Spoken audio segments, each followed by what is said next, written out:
Ya. Chiquillos, la semana o la clase anterior quedamos con lo que era riesgo biológico. ¿Ya? Empezamos a hablar de que en el fondo tenemos un agente de interés biológico, ¿ya? Y tenemos el riesgo biológico, que el riesgo viene a ser ya la exposición a algún tipo de estos agentes, ¿ya? Ahora bien, hay que entender que si el agente está, independiente del tipo que sea, va a haber una exposición para que pueda materializarse el riesgo. Ese es un tema chiquillo, o sea, estando el peligro, pero no habiendo alguna persona o varias personas en el lugar para estar expuesto a este agente, el riesgo vamos a decir que es cero, ¿ya? Porque no hay interacción. Recuerden que el peligro es foco, situación, acto, condición, y el riesgo es la interacción con el peligro. Ahora, ¿qué es lo que tenemos que entender nosotros con el agente interhigiénico? Que producto de sus características, de sus propiedades, ¿ya? Hace que el control de ellos sea un poco más complejo que lo habitual. Por ejemplo, acá tengo un equipo que es un sonómetro, ¿ya? Técnicamente es un decibímetro, ¿ya? Que puede medir los decibeles. Pero esto es para gente de ruido. O sea, tenemos un tema, pero es con ruido. Tenemos acá otro tipo de medidor que es para humedad y temperatura. Y acá tenemos otro medidor que es para viento, o medir velocidad de viento, que en el fondo es un caudal. Pero si nosotros nos damos cuenta, para lo que son agentes de interés físico, o algún elemento físico, se puede identificar y evaluar fácilmente. Pero con los agentes de exposición de agente biológico, ya el tema es un poco más complejo. Ya no es tan sencillo hacer la evaluación. En primera instancia, uno puede hacer, por ejemplo, una evaluación cualitativa, que la evaluación cualitativa viene orientado a determinar realmente la presencia o no presencia de algún agente. ¿Ya? O sea, para este tipo de cosas podemos utilizar fácilmente una evaluación cualitativa. Ahora, cuando uno ya puede cuantificar en sí es cuando se hace algún examen a la persona ya de índole sanguíneo de orina. ¿Ya? Que ahí uno, por ejemplo, uno analiza los metabolitos, que los metabolitos son los productos de desecho del cuerpo cuando ingresa alguna sustancia al cuerpo humano. Y el cuerpo humano la metaboliza, o sea, la procesa. Ahora, los agentes de interés biológico hay que entender algo, que cómo nosotros podemos ver la forma en la que ellos hacen ingreso al trabajador, ¿ya? Y ahí tenemos que recordar el tema de, o lo que vimos, por ejemplo, en agente de interés biológico, químico, perdón, que eran las famosas vías de ingreso, ¿ya? O sea que acá nosotros vamos a tener 4 vías de ingreso, dermal o piel, para entender que es una I de la piel, digestiva y respiratoria. Por lo tanto, vamos a tener 4 elementos para que pueda entrar un agente. ¿Ya? Ahora, no nos olvidemos que con la piel y con parte del sistema respiratorio también tenemos lo que son las mucosas, que es también otra vía de ingreso de los agentes de interés higiénico. Tenemos que igual pensar que cuando trabajamos con riesgo higiénico, uno siempre dice, si tú trabajas con algún riesgo, trabajo directamente en la fuente, ¿ya? Directamente. Si es, por ejemplo, ruido, hagamos que este pequeño parlante es un motor, uno puede poner una cápsula o encapsularlo para que el ruido se absorba, ¿ya? Hasta un punto, no completo, porque así no podemos originar un riesgo de incendio. Sin embargo, con riesgo biológico, uno puede tener más o menos ver dónde está. Por eso es que es muy importante el trabajo en el trabajador, o sea, trabaja medidas de control en el trabajador y en el ambiente de trabajo. Y el ambiente de trabajo puede ser netamente control de temperatura, humedad, que ahí me sirve, por ejemplo, este equipo, ¿ya? Para poder ver bien esto, que ya en la segunda sección vamos a revisar un poco más cómo se utiliza esto. Limpieza de superficies, ¿ya? O sea, limpiar las superficies con distintos tipos de desinfectantes, y también el elemento de protección personal para la persona, para el trabajador. Sin embargo, acá hay que también tener como un cuidado, porque perfectamente puede estar el EPP, pero si la persona se lo saca mal y empieza a tener sus manos en contacto con alguna gente ya en su cuerpo, la persona por un tema de hábito, un tema de costumbre, puede empezar ya a tomar contacto los distintos agentes con la persona. Por eso es muy importante los procedimientos que se hagan para el retiro de estos distintos tipos de elementos, ¿ya? O sea, hay que ser bien claro con eso. Me lo preguntó hace unos días, hace unas semanas más o menos, una chica que trabaja en el área de salud, por el tema de las mascarillas, por ejemplo. Las típicas mascarillas, las desechables, por ejemplo, esas quirúrgicas, ¿ya? Que han subido de una manera impresionante su precio. Pero en la práctica, esas mascarillas pueden durar 3 horas. O sea, después de las 3 horas, ya la funcionalidad disminuye para lo que está hecho, ¿ya? Por lo tanto, hay que entender también de que cuando uno trabaja con riesgos biológicos, no es solamente el utilizar el EPP y sacárselo correctamente, sino que también ver el tema de los distintos recambios durante el trabajo o durante la jornada laboral, ¿ya? Porque recuerden que si un trabajador durante su jornada de trabajo estuvo o tuvo contacto con un agente de interés biológico, ¿ya? Ahí estamos hablando de que vamos a tener un tema asociado a un accidente del trabajo o una enfermedad profesional, porque está en ese contexto, ¿ya? Ahora, tenemos que sí entender que se van a dispersar y se transmiten a través del aire, ¿ya? Por eso que muchas veces, más en estos momentos, cuando una persona estornuda, tiene que hacerlo de manera tal para que todo lo que él esté expulsando no se disperse, ya se confine en un lugar específico. Bueno, después hay que hacer la respectiva limpieza de la ropa, ¿ya? Pero otro punto importante es también a través del agua, ¿ya? A través de los alimentos. Por eso es muy importante siempre la higiene de estos elementos, básicamente los alimentos, y el agua, por lo general, tiene que ser potabilizada, o potable. ¿La ley permite tener sistemas propios de tratamientos de agua y almacenamiento? Sí, lo permite, ¿ya? Pero hay que, bajo ciertas restricciones y bajo ciertas condiciones que se puedan dar, para que eso tenga que ser así. Ahora, lo importante siempre es limpiar la superficie, limpiar las herramientas, ¿ya? Y también el tema de los vectores, ya que la ley sí considera la obligación del empleador de mantener un control de los vectores para que estos no puedan hacer ingreso directamente a la empresa, ¿ya? Y así poder controlar distintos tipos de elementos. Ahora, tenemos la vía respiratoria inhalatoria. Y hay que entenderlo de que para nosotros va a ser la principal vía de ingreso, porque nosotros respiramos todo lo que está en el ambiente de trabajo. Todo, absolutamente todo. Ahora, hay que entender que la vía respiratoria también va a tener elementos propios de seguridad, ¿ya? O elementos o barreras primarias en realidad. Por eso cuando uno está en lugares con tierra, lugares con polvo, uno se suena, uno mira donde se sonó el papel, con forno, servilleta, con pañuelo, y uno ve que ya está de un color gris, un color café, un color oscuro. Por lo tanto, ya hay una porción que se está siendo retenida.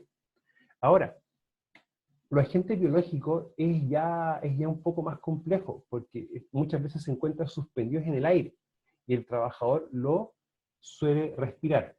Cuando habla del concepto de los bioaerosoles, es como, por ejemplo, cuando nosotros tenemos una especie de rociador, ¿ya? El que uno utiliza, por ejemplo, para colocarse en las manos, pero el mismo efecto de un bioaerosol se produce cuando una persona estornuda, ¿ya? O también cuando hay procesos con agua a presión, ¿ya? O sea, eso también hay que tenerlo bien en cuenta.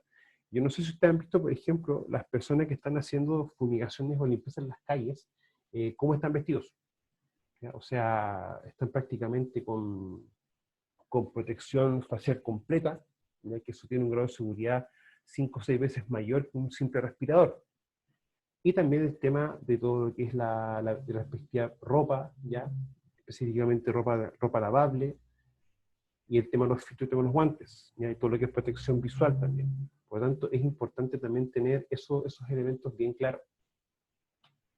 Ahora, la dérmica cutánea, hay que también entender algo, que no es solamente la piel, sino que también va a hacer referencia a las mucosas de los ojos y la nariz, ¿ya?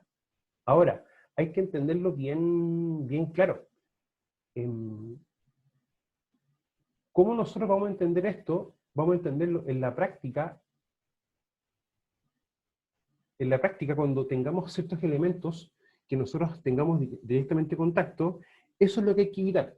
O sea, si vamos a trabajar con cualquier tipo de agente biológico y agente químico, ¿ya? Que eso es también un tema bien no menor, tenemos que mantener nosotros las distintas medidas de evitar manipular estos elementos sin protección en las manos. Y si vamos a retirar la protección, hacerla de manera tal de que nuestras manos no toquen la sección sucia, ¿ya? Nunca se olviden, el ser humano a lo menos se lleva las manos a la cara aproximadamente como mínimo 150 veces en el día. Ojo, una persona que no utilice lentes. Una persona que utiliza lentes, por lo general, son muchas más veces en el día, ¿ya?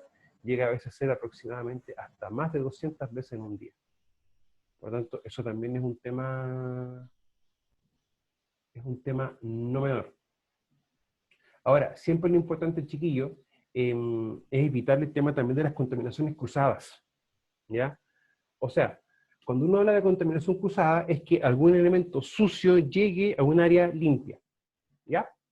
Por lo tanto, si un elemento sucio entra en un área limpia, ¿qué va a empezar a hacer? Se va a empezar a ensuciar y contaminar toda esa área, ya que después va a tener que hacerse una limpieza más específica. Ahora, la digestión oral, hay que entenderlo así. Eh, ¿Yo puedo comer en el lugar de trabajo? No, no debiese comer en el lugar de trabajo, ¿ya? Eso es bien importante tomarlo en cuenta. Razón, motivo de por qué no debo comer en lugar de trabajo, porque si estoy trabajando con alguna sustancia química o algún agente de interés biológico, ya va a empezar a ingresar a mi cuerpo de una manera no adecuada, ya, de una manera inadecuada en realidad. Por lo tanto, hay que empezar a evitar esos tipos de elementos o esos factores que pueden favorecer el ingreso de algún elemento al cuerpo, ¿ya? Ahora, em, las buenas prácticas no solamente pasan por no comer en lugar de trabajo, sino que también pasan directamente por tener una correcta higiene. O sea, si por ese motivo, aunque yo no coma, ¿ya? Pero por lo general si una persona tiene alguna molestia en su nariz y no está respirando por su nariz, lo va a hacer por la boca. Por lo tanto, hay que entender también de que antes de comer cualquier tipo de alimento, hay que tener esa precaución, evitar ingresar elementos a la boca, ¿ya? Y lavarse los dientes en realidad, y enjuagarse la boca antes de comer. Por eso es un tema muy importante, el tema de la buena y la correcta práctica. Ahora, la parenteral cutánea es compleja, sí, es compleja, ya, es muy compleja. Y la complejidad va en el sentido de que cuando la piel está rota, tengo una rotura en mi piel, en el fondo, ¿qué voy a hacer yo? Voy a hacer que los elementos puedan entrar más fácil a, al torrente sanguíneo. Cuando algún producto o una sustancia entra al cuerpo, no es que llegue directamente al órgano blanco. El órgano blanco es el lugar donde trabaja, ¿no? Donde hace su efecto la sustancia. Hay sustancias que pueden trabajar directamente en el hígado, en el páncreas o en el estómago o en los pulmones, por ejemplo. Pero para que pueda pasar esto, en la práctica, con el pulmón es más sencillo, porque uno respira e ingresa. Pero cuando ingresa alguna sustancia a nuestro cuerpo, tiene que empezar a procesarse e ingresar a los distintos sistemas para que recién haga ingreso a la sangre. Cuando tenemos una parenteral o percutánea, que en el fondo es una rotura en la piel, ¿ya? La sustancia en el fondo es que entra directo, no pasa por ningún procesamiento previo. Y ahí vamos a tener también algo bien complejo. Ahora, no solamente se puede dar porque nosotros tenemos una rotura en la piel o un corte y ingresa un producto, o ingresa un elemento, ¿ya? Sino que también puede serse por pinchazos, cortes o mordedura o picadura de animal, que estos cuatro son muy normales y recurrentes en el rubro agrícola, ¿ya? O sea, es muy normal que en ese tipo de rubro se dé esta situación, esta condición. Por lo tanto, el riesgo biológico no es solamente ahora por un tema de pandemia, sino que también es un tema que se encuentra mucho en este tipo de rubros. ¿Dónde más podemos tener un accidente o interacción de este tipo? Es en la gran cantidad de trabajo que se hagan al aire libre, ¿ya? O sea, si por ejemplo tenemos una faena minera, en Alto Cordillera, es muy normal, por ejemplo, de que hayan animales de la zona, zorros, por ejemplo, etcétera. Y un zorro sí puede morder a una persona, ¿ya? Y eso ya se empezaría a ser un elemento que puede ocasionar una patología en una persona muy similar a cuando un perro con rabia puede morder a una persona. Ya también tenemos esa componente, por si acaso. De igual forma, también el tema de las picaduras, ¿ya? Y las mordeduras. Por eso es importante siempre tener ciertos elementos. O sea, por ejemplo, el caso de la vinchuca, la que produce mal de Chagas, también hay que tener ciertos resguardos. Ahora, si ustedes se van dando cuenta, cuando empezamos a trabajar con riesgo biológico y empezamos a ver las distintas vías de ingreso, nos damos cuenta que la mayor medida o la mayor cantidad de medidas de control son de tipo administrativas y elementos de protección personal, y muy poca de ingeniería. Y esto tiene una lógica, porque como es un riesgo que está tan disperso en el ambiente y nosotros no podemos verlo de una manera sencilla, tenemos que tener este tipo de controles para poder minimizar el ingreso y el efecto en el cuerpo humano. ¿Ya? Veámoslo desde esa perspectiva. Ahora, los daños que uno pueda recibir. Tenemos el peligro, que es el agente biológico, el riesgo, que es la exposición del agente biológico, y vamos a tener una consecuencia, ¿ya? Y esta consecuencia, claro, se puede tipificar como un accidente del trabajo o se puede tipificar como una enfermedad profesional. Sin embargo, también vamos a tener un efecto, una consecuencia, pero sacándolo un poco del aspecto legal, ¿ya? Que vendrían a ser las infecciones, las alergias y efectos tóxicos o intoxicaciones, ¿ya? Es muy normal, chiquillos, el tema de las alergias, ¿ya? Es muy normal, más normal de lo que ustedes piensan, ¿ya? Y eso es también porque el cuerpo humano, cuando tiene un tema de una alergia en sí, es una reacción que tiene el cuerpo ante un elemento que le va a generar ese tema, ¿ya? O sea, por ejemplo, yo estoy mucho rato expuesto a pelo de perro o de gato o lugares con mucha tierra y automáticamente mi nariz se va a cerrar y no puedo respirar normalmente por la nariz, tengo que empezar a respirar por la boca. ¿Y eso qué produce? Que yo tengo que tomar un inhalador nasal y generar inhalarme en ese aspecto y esperar un par de minutos para que esa vía se empiece a abrir, ¿ya? Y también esto empieza a producir otro efecto en el cuerpo humano, que es esto tiene un nombre, chiquillos, el asma ocupacional, ¿ya? El asma ocupacional, chiquillo, es muy importante, sí, es bien importante. ¿Ya? El asma ocupacional no solamente se va a generar por la exposición a algún elemento de este tipo, ¿ya? Hay que tener bien claro eso, sino que también por ciertas propiedades como en que pueden estar los elementos. Ahora, los daños, los efectos en el cuerpo humano van a ser también bien distintos, bien diferentes. O sea, va a haber un nivel de daño o una consecuencia en la persona y un nivel de daño o consecuencia en una persona de sexo femenino versus sexo masculino. ¿Ya? O sea, somos humanos, pero nuestros organismos van a tender siempre a tener pequeñas diferencias, y los cuales van a hacer que los efectos que pueda tener alguna agente biológico en nuestro cuerpo sea distinto, ¿ya? También tenemos un tema muy importante que es la famosa susceptibilidad de las personas, ya que eso hace que una persona pueda reaccionar de una manera distinta o diferente ante la presencia de un agente biológico, ¿ya? Y eso también es válido para un agente químico y un agente de tipo físico. Ahora, sin embargo, el tema cuando tenemos algo con una mujer embarazada también puede ser que genere también un daño no solamente a ella como persona, sino también al, al, al bebé está en gestación, ¿ya? También puede producirse un nivel de daño a ese punto. Ahora, en la práctica, chiquillo, también tenemos algunas enfermedades infecciosas, ¿ya? Que pueden hacerse crónicas y con el tiempo desencadenar un proceso canceroso, como por ejemplo la hepatitis B, que puede llegar a producir cáncer hepático, ¿ya? O sea, hay distintos tipos de gente que van a producir distintos tipos de efectos en el cuerpo de las personas. Ahora, cuando nosotros ya empezamos a ver el concepto de peligrosidad, cuando uno habla de la peligrosidad, perdón, de un agente biológico, habla del efecto o del daño que puede producir en una persona, ¿ya? O en el fondo puede ser alguna característica de peligrosidad, ya que hace que esto sea peligroso. ¿Ya? Hay que tener también un ojo con las palabras, cómo se utilizan. Ahora, uno puede ser la capacidad para infectar a los humanos sanos, la posibilidad de transmitirse entre humanos o la colectividad, y la gravedad de la enfermedad que causa y la disponibilidad de fármacos, ¿ya?, para combatir los efectos negativos de la misma. O sea, si ustedes se van dando cuenta, tenemos tres elementos que se están trabajando mucho y viendo mucho ahora, ¿ya?, con respecto al COVID-19.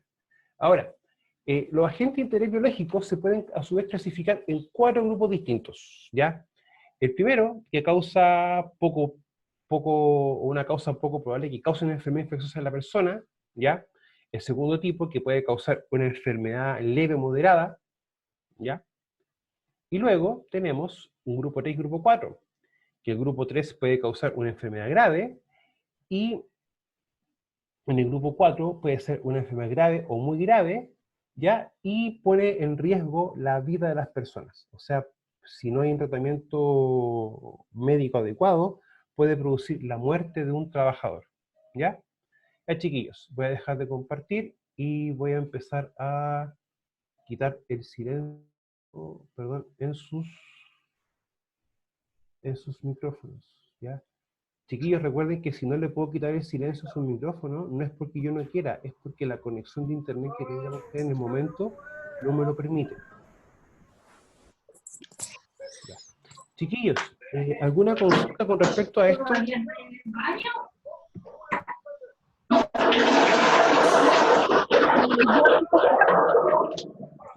Porque ya a las 11:30 vamos a partir con la clase pendiente, por si acaso.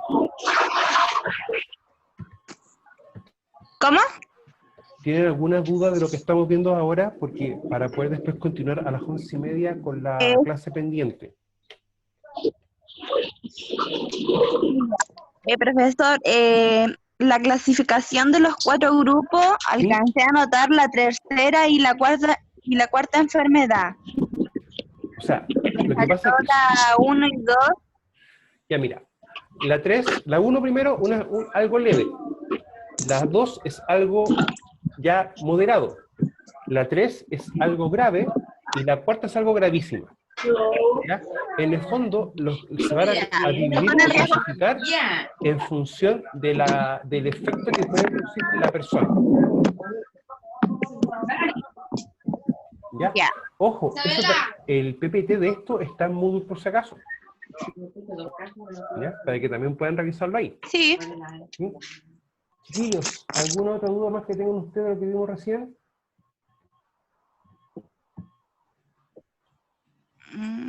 Profesor, una consulta. Dígame, señor. Profesor, una consulta, ¿me escucha? Dígame. No, sí lo escucho.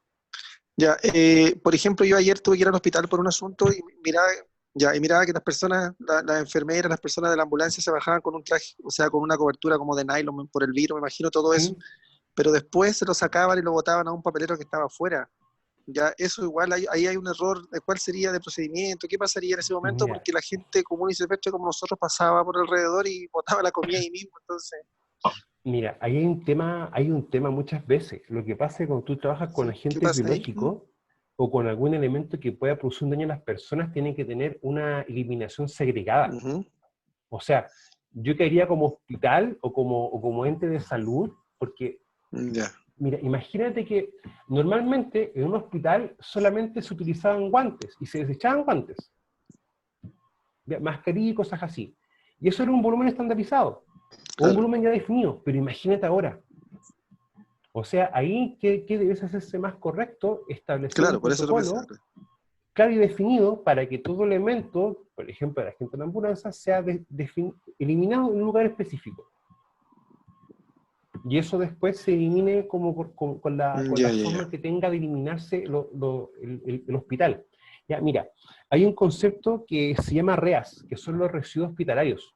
Y de hecho hay un decreto supremo acá en Chile que regula bien cómo se tiene que eliminar, o sea, en una primera instancia, manejar en la empresa o en la institución de salud el residuo peligroso y después eliminarlo. Sí.